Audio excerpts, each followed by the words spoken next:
મારા વચનાત્મા પણ સ્વામી મહારાજે કહ્યું કે કોઈ પુરુષ છે તેને આ લોકના સુખની ઈચ્છા નથી. જે મહાન પુરુષો છે, સત્પુરુષો છે, ગુણાતીત પુરુષો છે, એને શું આ લોકના સુખની ઈચ્છા કરી? જોગી મહારાજના આપણે દર્શન કર્યા છે. હવે એમને જો તો આ લોકની અંદરના કોઈ સુખની ઈચ્છા નહીં.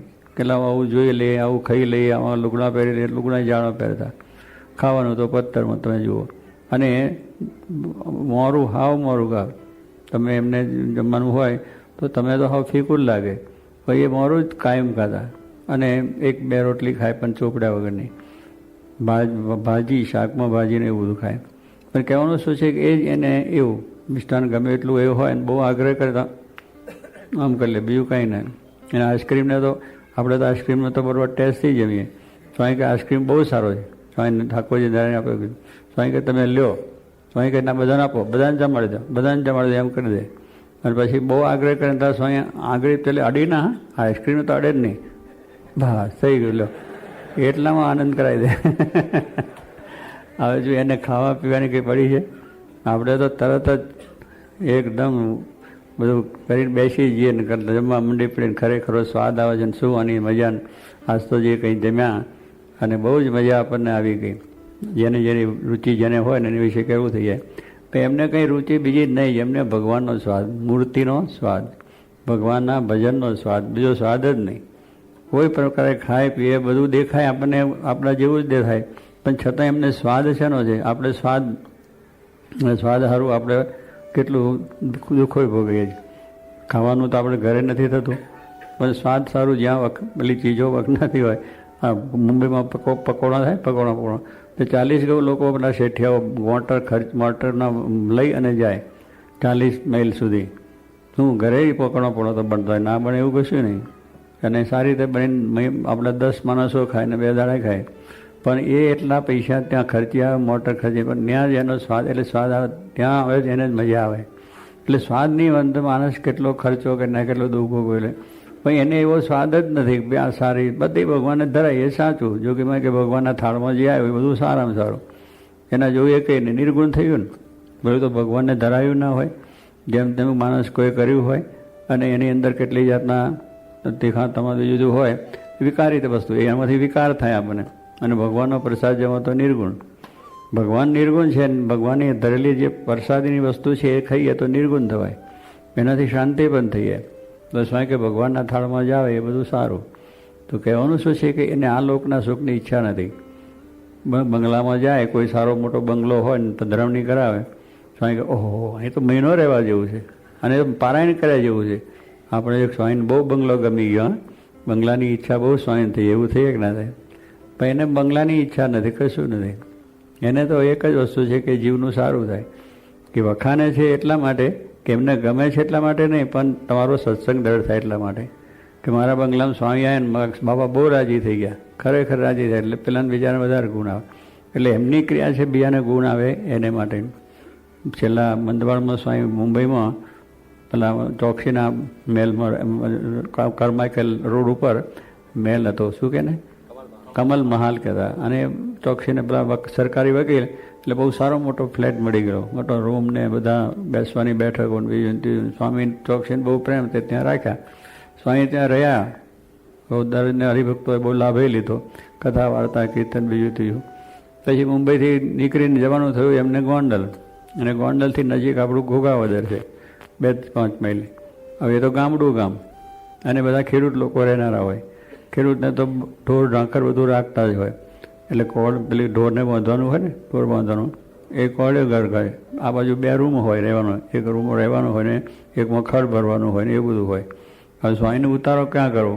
એટલે પેલા હરિભક્ત બિચારો પ્રેમી હતો, એટલે ઢોરા બોરાને આગળ કાઢી નાખી અને ત્યાં જરા સાફસૂફ કરી અને સ્વામીને ત્યાં ઉતારો આપ્યો. એટલે ત્યાં જઈને સ્વામી રહ્યા અને ત્યાં રહ્યા. રાતે કથા વાર્તા થઈ, ભજન થયું, બધું થયું અને તેમાં સૂતા આનંદથી. પછી આ બધા હતા ને ભેગા યુવકો બધા, એટલે એમને તો સ્વામી કે હું ભજન કરું. પછી રાત્રે ચાંચર, મચ્છર, કારણ કે છાન મૂતર એટલે બધું જ હોય ને. અને સુગંધ કેવી આવે, કંઈ ત્યાં કંઈ પરફ્યુમ કહે છે ને, પરફ્યુમ કંઈ છાંટેલું હતું નહીં, પણ મૂતરનું પરફ્યુમ આવે, છાનનું જ આવે, બધું એ જ પરફ્યુમ આવે. હવે બાપા તો રાત્રે એની અંદર સૂતા બધું થયું સવારે આ બધા કહે સ્વામી આજ તો ઊંઘ જ ના આવી. કેમ? તો કે આ મચ્છર બહુ આવે અને મચ્છર ખાતા હતા મોકો બધી ગઈ. સ્વામી કહે તો બધા મુક્તો કહેવાય. અરે ભાઈ મુક્તો શું, આખી રાત કઈડી ખાધા ને મુક્તો. એમની દ્રષ્ટિ મુક્તો નહીં લેવા. મચ્છરને પણ મુક્તો કહે એટલે કેટલી ઊંચી સ્થિતિ કહેવાય, ઊંચી ભૂમિકા જેને કહી શકાય. આ ભૂમિકા આવી બહુ કઠિન છે. દરેકમાં દિવ્યતા સમજવી, દરેકને સારું સમજવું. અને એની અંદર એમને કંઈ દુર્ગંધ કે સુગંધ કંઈ લાગી જ નથી કે આ દુર્ગંધ છે કે સુગંધ છે. બધું જ ભગવાનનું સુખ લઈને બેઠા. ત્યારે એમ કહેવાનું શું છે કે એને બંગલો સરખો છે, ઝૂંપડું સરખું છે, બે સમ થઈ ગયેલી વસ્તુ છે. એમને કોઈ વસ્તુ આ છે સારી નથી. ભગવાન એ જ સારામાં સારી વસ્તુ છે. ભગવાન છે એ મળ્યા એ સાચું, ભજન છે એ સાચું છે, સત્સંગ કરો એ સારું છે. એમની દ્રષ્ટિ એક જ વસ્તુ થઈ ગઈ. તેમાં કોઈ પુરુષ છે એને આ લોકના સુખની ઈચ્છા નથી. તમે ગમે એટલા પદાર્થો એમને આપો તો એમને એવું નથી ઠાકોરજીને આપી દો, જે કંઈ આવ્યું એટલે ઠાકોરજીને આપી દો, કે ચાલો પોતાના માટે રાખી મૂકવું, સંગ્રહ કરવો, એને જુદું રાખવું એવું નહીં. કોઈ પણ વસ્તુ ગમે એટલી કિંમતી હોય તો એને કોઈ દિવસ એનો ઉપયોગ કરવાનો નથી. એટલે એના એ સુખમાં ઈચ્છા નથી. બીજું મને સુબેદારે પૂછ્યું કે સ્વામી તમે 24 કલાક તમે હસતા ને હસતા રહ્યો છો. સમાગમ કર્યો હતો મનુ સુબેદારે. પછી ઘરે જમવા લઈ ગયા અને સ્વામીને જમવા બેસાડે બધું. પછી મનુ સુબેદારે કે સ્વામીને કહ્યું સ્વામી તમારા હૃદય મુખારો તો હસતા ને હસતા તમે છો. અને સ્વામીની મૂર્તિ આપણે જો હસતી જ હતી.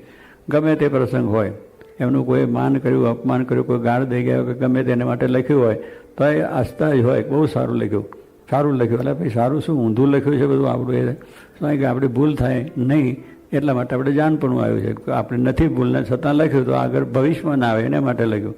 પણ એનો ગુણ જ લેવાની વસ્તુ. તો કે આવું તમને આનંદ કેમ છે? તો સ્વામી કહે છે અમને આનંદ એક જ છે કે પેલો મનુષ્ય કહે છે મારો બંગલો છે, પૈસા છે, ટકા છે, મારી પ્રેક્ટિસ સારી છે, મોટર ગાડીઓ બધું ફેરવું છું અને સારી રીતે બધા માણસોને મારી પ્રતિષ્ઠા છે અને બધી રીતે સુખી છું. પણ છતાં દાડામાં 2-4 વખત ઉદાસ થઈ જવું, કઢી જેવું, ખાટી કઢી જેવું મોડું થઈ જાય અને ઉદાસી આવી જાય. કારણ કે કંઈક પ્રસંગ એવા બને ને આપણે ગ્રસ્તને તો કંઈ ડગલે ને પગલે એવું આવી જાય અને સહેજે સહેજે થઈ જાય. બેઠા હોય ને કંઈક એવો પ્રસંગ બની જાય તરત ઉદાસી આવી જાય. એટલે અમારે આવું થઈ જાય છે ને તમને સ્વામી કે અમારે તો ગુરુ મળ્યા શાસ્ત્રી મહારાજ, એ અમને આનંદ, એ સુખ છે, બાકી કયું નથી. તો ત્યારે એમને શું છે ખાવાનું પીવાનું બધી મિષ્ટાન હતું કે અમે જુદા જુદા જમીએ. જમવામાં અમે તો કંઈ ટેબલ પર બેઠા હોય, 2-4 જણા બેઠા હોય, બધી વાતો જીતો ચાલતી હોય, એ ચમચીથી જમીએ. બધી કાંટાવાળી કાંટા પછી અહીંયા કાંટા વાગે ને અહીંયા કાંટા વાગે, બધું કાંટા વાગે એટલે કાંટામાં નાખીને પછી બધું ખાવાનું, ચમચીથી ખાવાનું. એ રીતે ત્યારે જો કહેવું નથી કે એમને કહ્યું એવું કશું છે નહીં, તમારે તો આ પત્તર લઈને બધું ભેગું કરીને ખાઈ જાવ. એટલે સ્વામી કે અમારે ભગવાન મળ્યા એના ઉપર છે, બીજું કાંઈ નહીં.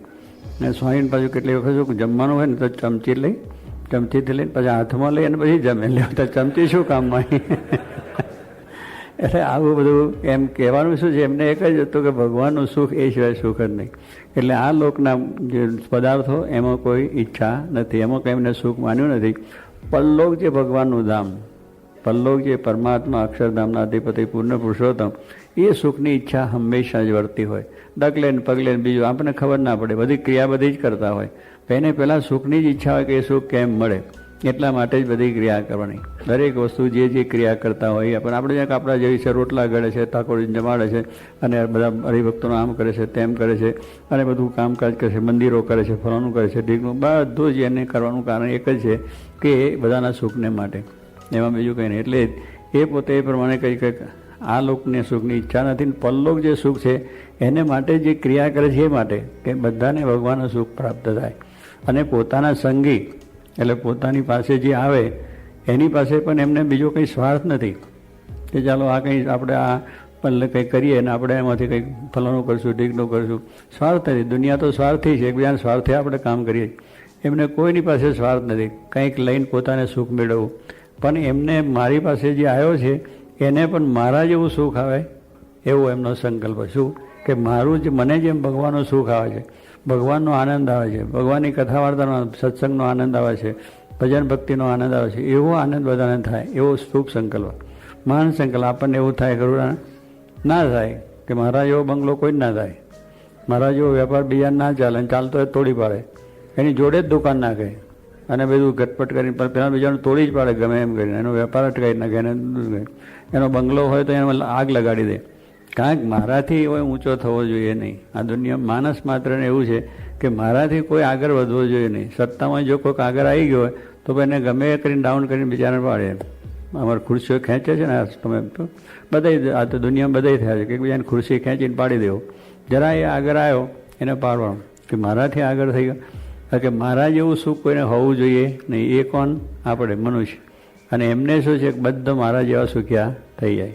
બધાને મારા જેવું સુખ આવે. ભગવાન પછીને બધા એવા સુખ્યા થઈ જાય કે શાંતિ શાંતિ થઈ જાય.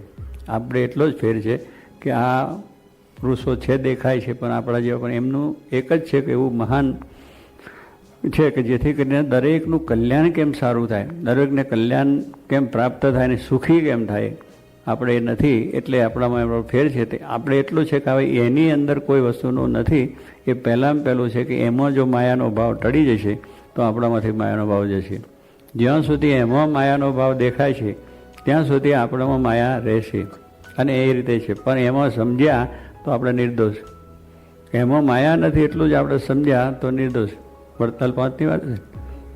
વડતાલ 5માં કહ્યું કે આપણામાં તો દોષ છે પણ આપણે ભજન કરવા યોગ્ય જે ભગવાન ને સંત એમાં કોઈ જાતનું નથી. માયિક ભાવ કોઈ જાતનો નથી. એવા ભાવથી તમે જો એમનું ભજન કરો અને એમની સેવા કરો તો તમે દોષિત છો છતાં નિર્દોષ બની જાઓ. તમારામાં ભાવ હોય, આ લોકના ભાવ બધા તમને દેખાય પણ એમને સમજો કે એમાં એક પણ વસ્તુ નથી જે મારામાં છે એમાં એ કંઈ નથી તો તમે નિર્દોષ થઈ ગયા છો એમ સમજો. જો એટલું જ છે કે આ એક મોટી અકલ એમાં એટલું સમજાય. પણ આપણે પેલું મનુષ્ય ભાવ આવી જાય એટલે શું કે આમ છે ને તેમ છે ને ફલાણું છે ને એટલે આપણે આ બધા ગૂંચાઈએ છીએ. પણ એક જ નિશ્ચય જો થઈ જાય તો પછી કંઈ વાંધો આવે નહીં. એટલે આ વસ્તુની અંદર આપણે સમજવાની વાત છે કે ભગવાનનું સ્વરૂપ સદા નિર્દોષ છે. ભગવાન નિર્દોષ છે એ ભાવથી કરીએ અને આપણે એવા ભાવથી કરીશું ભગવાનનો રાજીપો થશે અને આપણે આ પ્રમાણે કથામાંથી આપણે વિશેષ સારી દ્રઢતા થાય. મહારાજને પ્રાર્થના.